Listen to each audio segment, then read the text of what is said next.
भारत चीन संबंध, ऐतिहासिक परिप्रेक्ष्य, लद्दाख विवाद और सीमा तवांग, गलवान संघर्ष, तवांग झड़प का विश्लेषण। ये तनाव हुआ था तवांग जो है ना वहां पे, और इसका परिचय और इंट्रोडक्शन देखेंगे। देखिए यही है आप लोगों को भारत संबंध, ऐतिहासिक परिप्रेक्ष्य के बारे में, सीमा तनाव, गलवान संघर्ष, जो गलवान घाटी है इसी के बारे में हम लोग पढ़ेंगे, और तवांग परिचय। भारत और चीन दुनिया की दो सबसे बड़ी जनसंख्या वाला देश है। एशिया की दो प्रमुख शक्तियां हैं। दोनों देशों के बीच प्राचीन ऐतिहासिक, सांस्कृतिक और व्यापारिक संबंध रहे हैं, लेकिन 20वीं सदी में के मध्य से इन संबंधों में सीमा विवाद, सैन्य टकराव और कूटनीतिक चुनौतियों का प्रमुख मुद्दा बन गए हैं। देखिए एशिया का ये लोग है ना, दोनों चाइना और अपना भारत, ये दोनों विश्व शक्ति है, लेकिन वही पूरे वर्ल्ड में आ जाइएगा तो यूएस हो जाएगा, ब्रिटेन, रूस, फ्रांस, ये सब आ जाएंगे उधर में। आइए, इन संबंधों में सीमा विवाद, सैन्य टकराव और कूटनीतिक चुनौतियों प्रमुख मुद्दे बन गए हैं, विशेष रूप से लद्दाख, गलवान संघर्ष 2020 और अरुणाचल प्रदेश तवांग झड़प 2022 में हुए संघर्षों को दोनों देशों के बीच और संबंधों में काफी तनावपूर्ण स्थिति बना दिया था। भारत चीन संबंधों का ऐतिहासिक परिप्रेक्ष्य। प्राचीन और मध्यकालीन संबंध, भारत और चीन के बीच सिल्क रूट के माध्यम से व्यापार होता था। बौद्ध धर्म चीन में भारत से गया, जिससे सांस्कृतिक संबंध मजबूत हुए थे। वैनसांग और फायान जैसे चीनी यात्री भारत भी आए थे और भारतीय संस्कृति का अध्ययन भी किया था। औपनिवेशिक काल 19वीं से 20वीं सदी, ब्रिटिश शासन के दौरान भारत तिब्बत चीन के बीच संबंध और जटिल हो गए थे।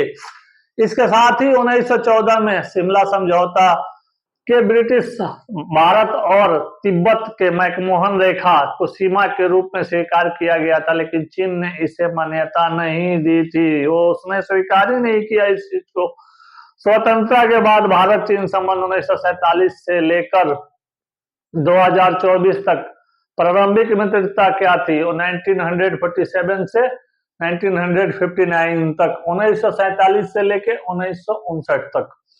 पंचशील सिद्धांत था, 1954 में हुआ था ये। भारत और चीन ने शांतिपूर्ण सह अस्तित्व के 5 सिद्धांतों को स्वीकार किया था, इसीलिए इसका नाम पंचशील सिद्धांत पड़ गया।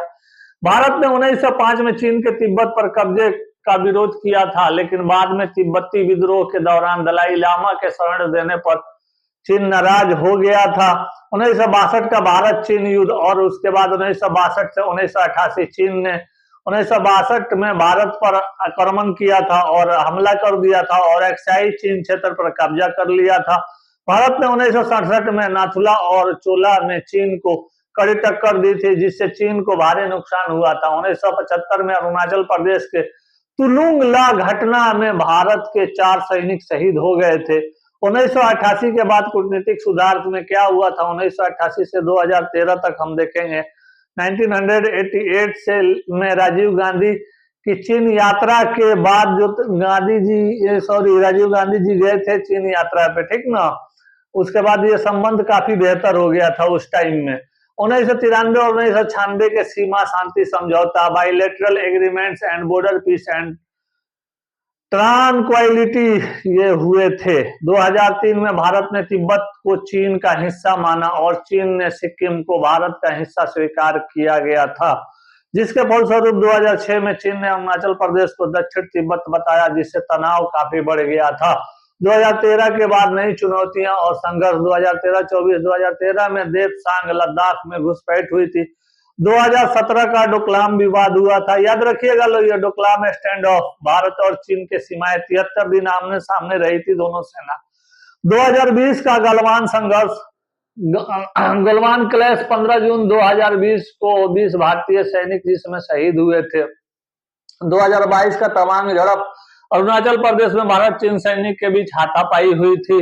लद्दाख और गलवान संघर्ष 2020, गलवान संघर्ष की पृष्ठभूमि अप्रैल मई 2020 में जो है ना, ये क्या हुआ था, ये चीन और लद्दाख के बीच कई क्षेत्रों में काफी ने घुसपैठ की थी। चीन किया था इधर में अपने तरफ, लद्दाख के तरफ। और उसके बाद पोगैंग झील में क्या हुआ था, पोगैंग लेक में गलवान घाटी में हॉट स्प्रिंग्स और दोपशांग प्लेन्स भारत ने चीन की घुसपैठ का विरोध किया, जिससे 15 जून 2020 को गलवान संघर्ष शुरू हो गया था। गलवान संघर्ष के प्रमुख बिंदु भारत और चीन के सैनिकों के बीच लाठी, पत्थर, लोहे के रड और डंडा सरिया से जो है ना लड़ाई हुई थी, धड़ाम धड़ूम हुआ था वहां पे, समझ रहे हैं आप लोग। 20 भारतीय सैनिक कर्नल संतोष बाबू शहीद हुए थे इसमें।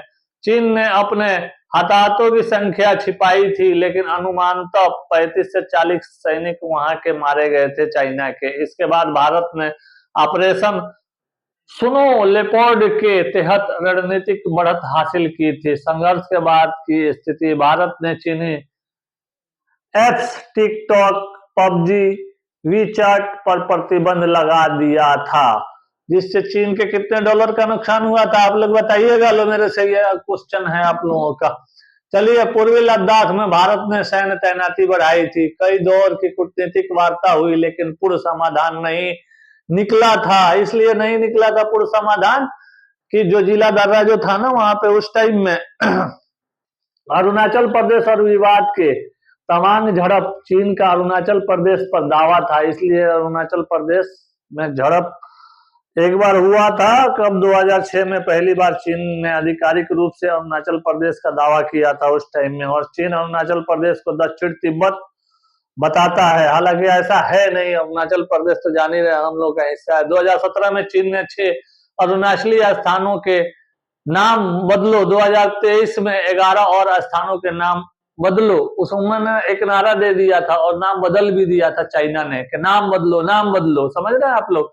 तवांग झड़प 2022 में 9 दिसंबर 2022 को तवांग सेक्टर में भारत चीन सैनिकों में झड़प हुई थी। भारतीय सेना ने चीन के घुसपैठ को नाकाम किया था। इस संघर्ष में कई जाने या कोई हताहत नहीं हुई थी, लेकिन कई सैनिक घायल हो गए थे, चोटिल हुए थे हल्का फुल्का। यह झड़प चीन की सैलामी स्लाइसिंग रणनीति का एक हिस्सा थी। भारत चीन संबंधों का प्रभाव, सैन्य प्रभाव, भारत ने लैग पर सैनिक तैनाती बढ़ाई थी, बॉर्डर इंफ्रास्ट्रक्चर मजबूत किया था। जैसे गोभी फूल जो है ना, गोभी फूल एक ये कोटेशन है, और जो जिला टनल, गोभी फूल वहां पे जो है ना एक टनल जिस तरह होता है ना, जो जिला दर्रा का जिस तरह टनल होता है उस तरह गोभी फूल एक ये टाइप का है वहां पे। चीन से अब इसका आर्थिक प्रभाव देखते हैं। चीन से आयात पर निर्भरता कम करने की नीति, आत्मनिर्भर भारत बनने का जो हमारे यहाँ के लोग संकल्प लिए थे, तो जिस तरह से डिजिटल इंडिया आया, मेक इन इंडिया आया, उसके बाद ही तो सब चालू हुआ। मेक इन इंडिया अभियान का बढ़ावा मिला था। भारत का चीन से व्यापार घटा और अब लेकिन बढ़ रहा है। फिर धीरे धीरे जो है ना हम जा रहे हैं उधर में, टेक्नोलॉजी है वहां पे, जितना मोबाइल वगैरह यूज करते सब उधर का ही तो है। कूटनीतिक प्रभाव, quad, Bharat, America, Japan, Australia गठबंधन मजबूत हुआ था। भारत ने चीन की belt and road initiative BRI का विरोध किया था। और इसका थोड़ा निष्कर्ष देख लेते हैं चाइना वालों को, ठीक ना। भारत चीन संबंधों में सीमा विवाद सबसे बड़ी चुनौती है। भारत को अपनी सैन्य शक्ति, आर्थिक आत्मनिर्भरता और कूटनीतिक रणनीति को मजबूत करना होगा। भविष्य में भारत को संतुलित विदेश नीति अपनानी होगी ताकि राष्ट्रीय सुरक्षा और विकास दोनों बनाए रखे जा सके।